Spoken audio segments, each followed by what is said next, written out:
We'll guide you through how to make a game on CodePen. If you find this helpful, consider subscribing and liking the video. First, go to CodePen's website and sign in or create an account if you haven't already. Once you're logged in, you'll want to click on the Create button at the top and select Pen from the drop-down menu.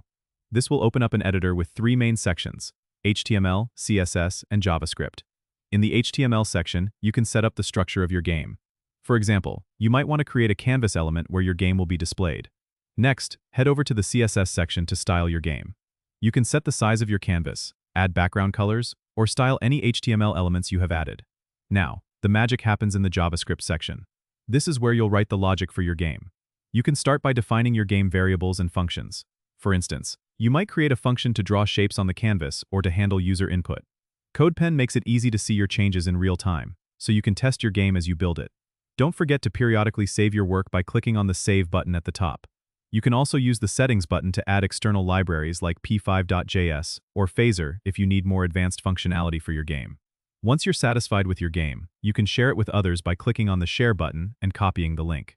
This makes it easy for friends or colleagues to see what you've created. Don't forget to subscribe and comment if this helped you out.